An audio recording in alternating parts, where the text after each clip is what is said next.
Hello, everyone. Welcome to a new edition of Open Innovation Thursdays.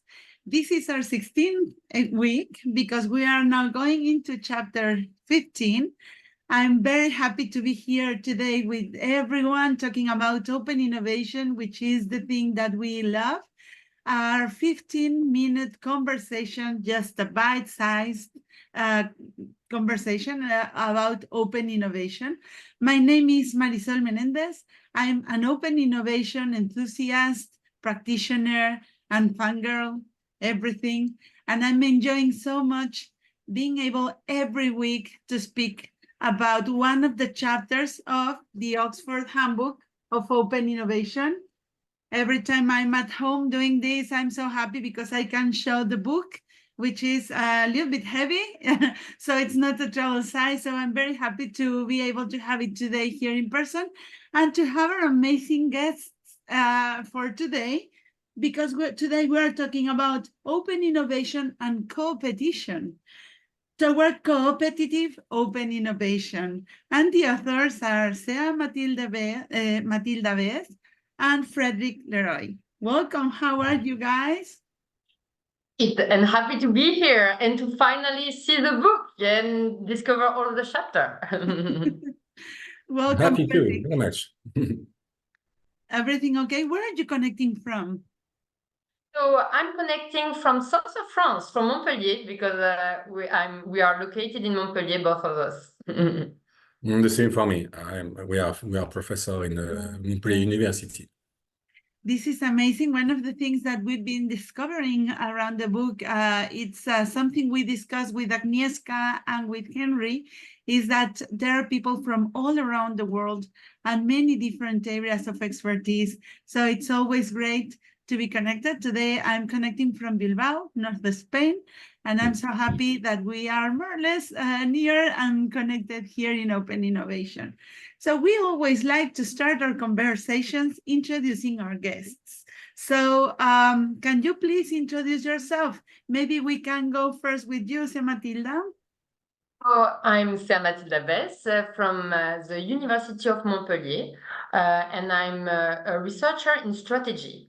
I have two fields that I love, which is coopetition, because I did my PhD in coopetition with Frederic Leroy, was one of the pioneer researcher in coopetition from Europe, and my postdoc with Henry Chesbrough on open innovation. So now I think you feel already why I love this book chapter.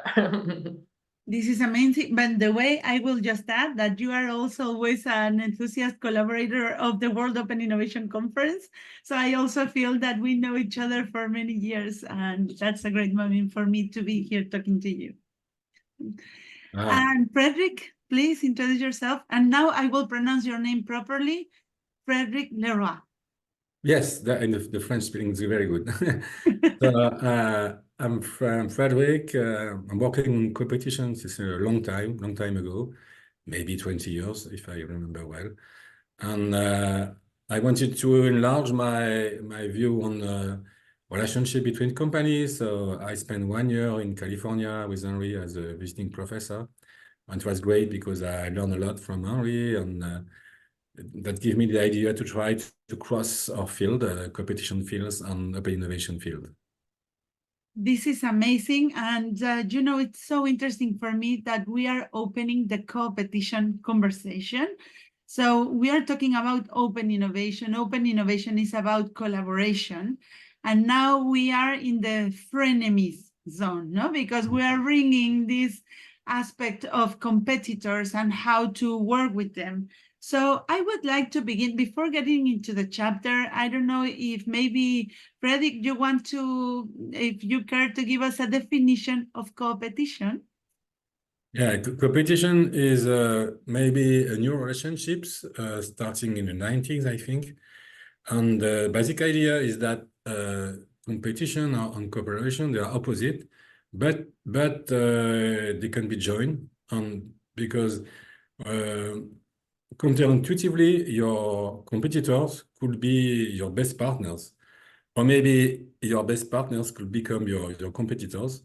And the basic idea is that it's good. It's good for value creation. because the competitors have some skills that are very useful for you, because you target the same markets, you have the same resources, the same knowledge. So joining this knowledge could be very powerful. So this is the basic idea of coopetition. The idea is not to avoid collaborating with competitors, but looking for cooperating with competitors, which is very counterintuitive.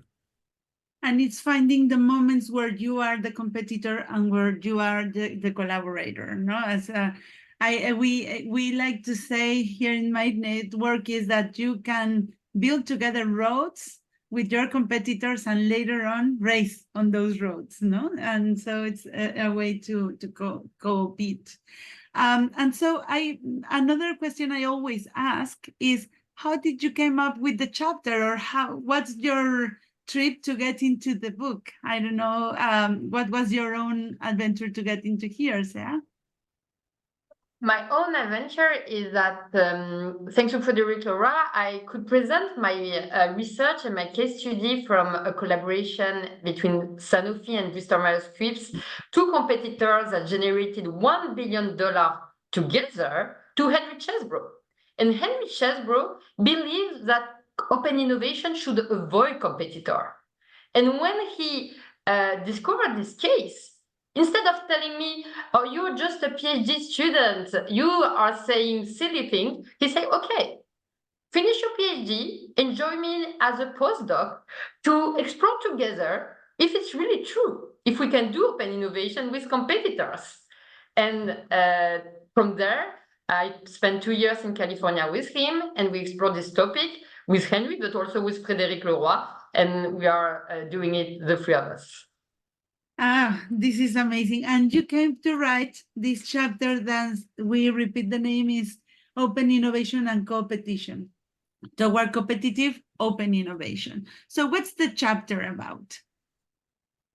The chapter is about showing that open innovation have always acknowledged competitors as a potential source of knowledge and open innovation, but they have neglected it, or they believed it was not really an interesting relationship compared to supplier, consumer, university. And slowly, this mindset has started to change, and they realized that you can do open innovation with competitor, but they kept mainly this framework of trying to create only a cooperative mindset between competitors. You're competitors, but for some projects, you will try to only collaborate and forget that you're a competitor. And this, with Frédéric, we realize that they're missing something. And what is missing for us is this coopetitive lens that, no, even if you are collaborating with a competitor, you should not try to reduce competition. The competition can be something that will help you go further, help you learn more, make you absorb more, because you're afraid that the other is going to use it too. So that stimulates the outcomes and make it even more promising. And so our goal was to see what can the coopetition literature bring to open innovation. What are the new research that can be open with this lens? Wow. And so the trick is to do not select either to be competitor or partner, but assume both roles in the open innovation process, embracing the growth that comes from this competition, but also, and how does this reflect, or do you have any case on showing the learnings that you get in this specific open innovation dynamic? Frederic, if you want to go ahead.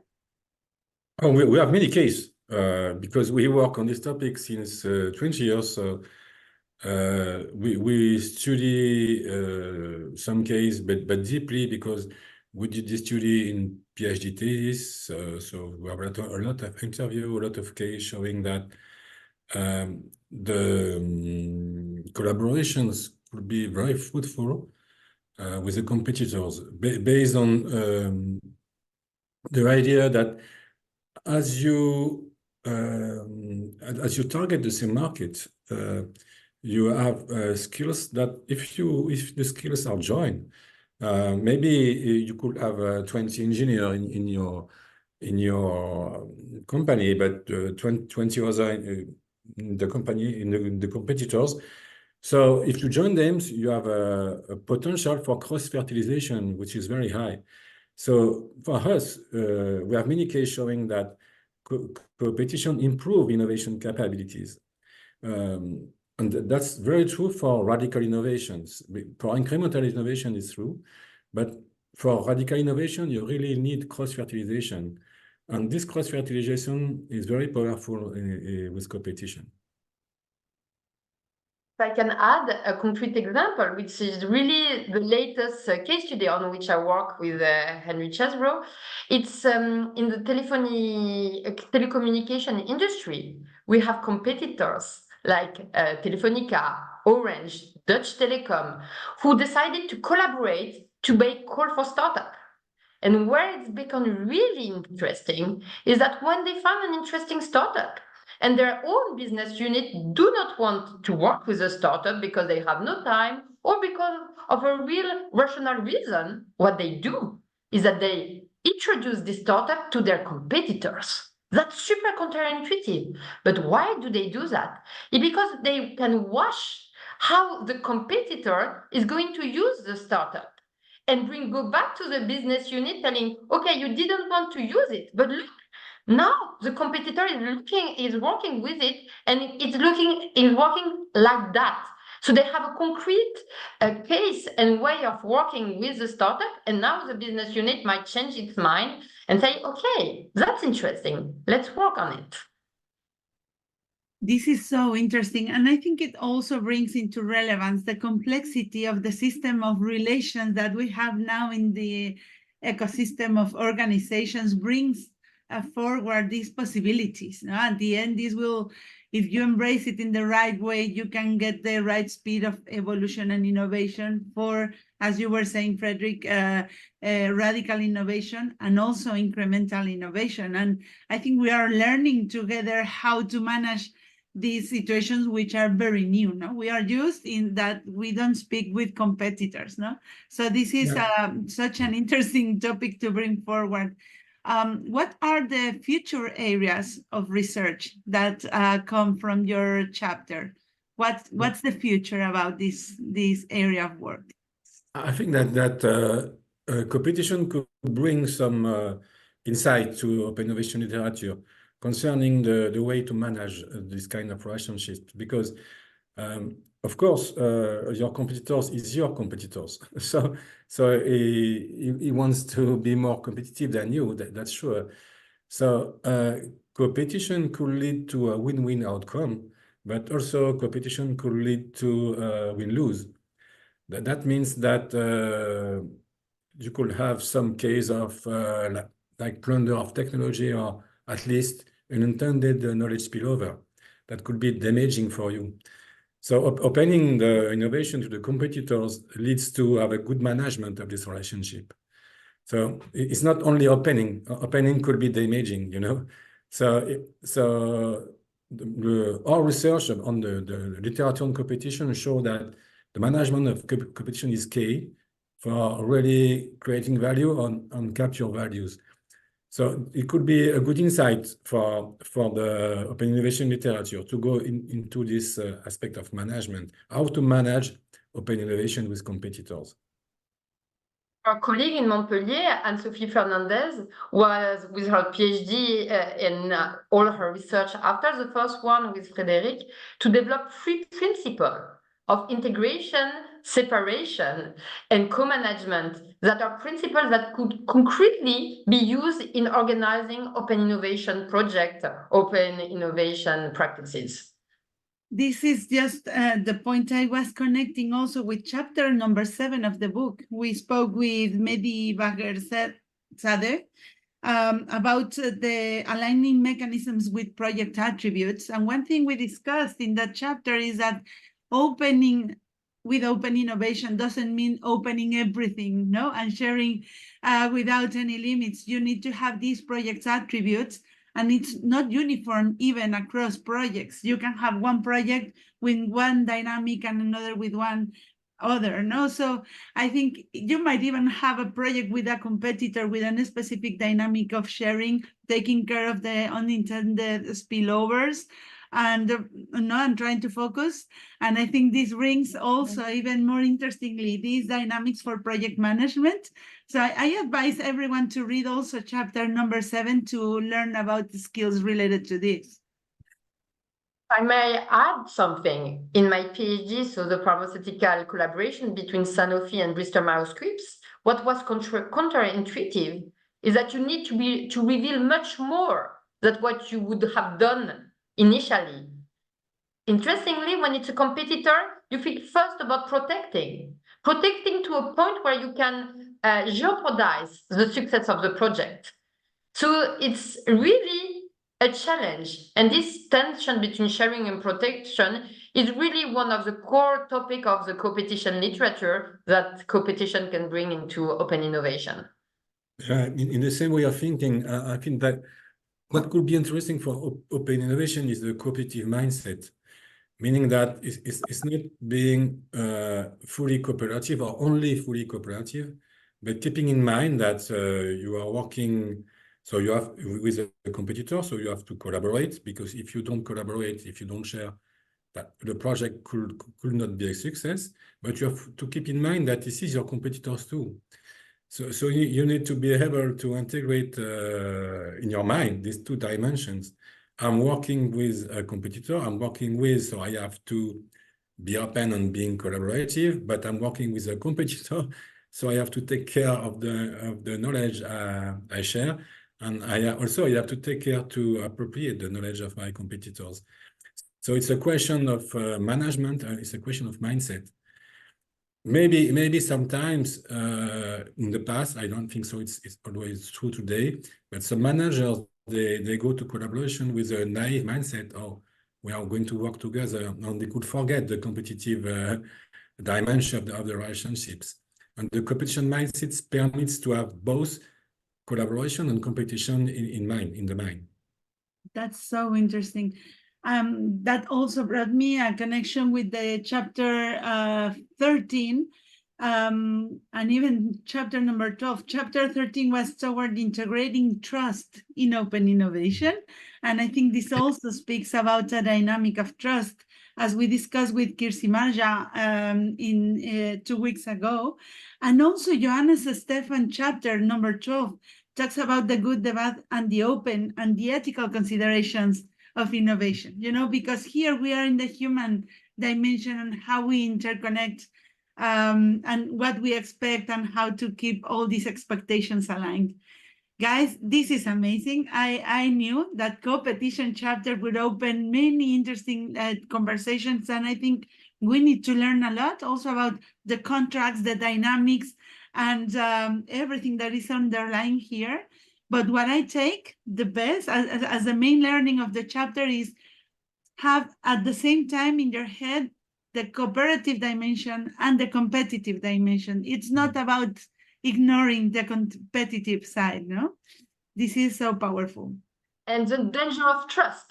Don't trust too much your competitor. Try to always keep something in advance. I think that competition is both trust and distrust.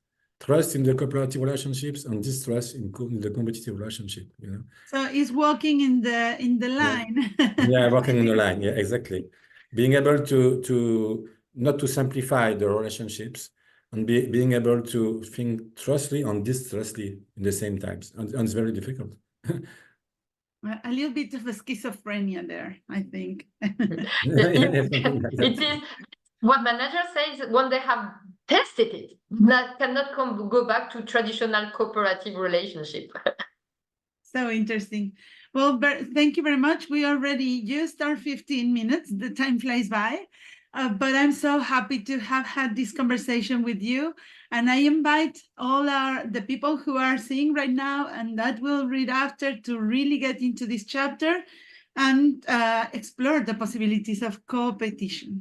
Thank you very much, Frederic. Thank you very much, Matilda. And it was amazing having this time with you. Thank you, Marisol, for the first day that I look forward for the next one. Thank you very Thank you very much. much. Bye. Bye. Bye.